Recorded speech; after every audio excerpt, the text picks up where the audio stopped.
برادران اہل سنت کی قرآن مجید کے بعد سب سے صحیح کتاب صحیح مسلم اور روایت ملاحظہ کریں ومن ادعى ما ليس له فليس منا.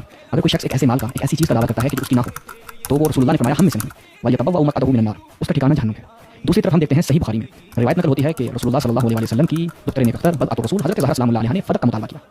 ایک طرف مسلم کی روایت کہتی ہے کہ اگر کوئی شخص ایک ایسے مال کا دعویٰ کرے جو اس کا نہ ہو تو وہ شخص جہنم میں جائے گا. دوسری طرف حضرت زہرا نے فدق کا مطالبہ کیا.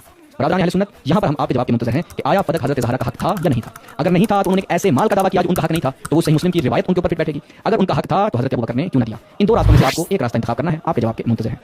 یہ نطفہ حدیث یہ کہہ رہا ہے کہ اگر باب صدق حضرت فاطمہ کا حق نہیں تھا تو حضرت فاطمہ نے مانگ کر غلط کیا اور اگر حضرت فاطمہ کا حق بنتا تھا تو ابوبکر صدیق نے نہ دے کر غلط کیا. یعنی یہ یہاں یار غار کو غلط کرنے پہ تلا ہوا ہے, یہاں رسول اللہ صلی اللہ علیہ وسلم کے جگر کے ٹکڑے کو غلط ثابت کرنے پر یہ تلا ہوئے ہیں. یہ حافظی ملاؤں یہ بات اتھینٹک ہے کہ انبیاء کے جو وراثت ہوتی ہے وہ مال میں علم ہوتا ہے, ٹھیک ہے نا. اور حضرت فاطمہ رضی اللہ عنہا نے جب باب صدق کا مطالبہ کیا نا تب ان کا قرآن کریم کی یہ آیت کہ انبیاء مال کے نہیں علم کے وارث ہوتے ہیں, رسول اللہ صلی اللہ علیہ وسلم کا یہ فرمان کہ انبیاء علم کے وارث ہوتے ہیں, ان کی وراثت یہ نہیں ہوتی, مال وغیرہ نہیں ہوتی. تب حضرت فاطمہ رضی اللہ عنہا تک قرآن کی آیت اور رسول اللہ صلی اللہ علیہ وسلم کی یہ حدیث نہیں پہنچی تھی. اور جب حضرت ابو بکر کے پاس گئی باب صدق کا مطالبہ کیا تو حضرت ابو بکر صدیق نے شریعت کے عین مطابق رسول اللہ صلی اللہ علیہ وسلم کا فرمان سنایا اور حضرت فاطمہ رضی اللہ عنہا فرمان سن کر چپ کر گئی. یعنی کہ حضرت فاطمہ رضی اللہ عنہا کا باب صدق کا مطالبہ کرنا بھی ایک حکمت تھی, اور حضرت ابو بکر صدیق کا جو قول رسول سنانا بھی ایک حکمت تھی. صحابہ جو تربیت یافتہ رسول صلی اللہ علیہ وسلم ہوتے ہیں ان کے ہر کام میں حکمت ہوتی ہے.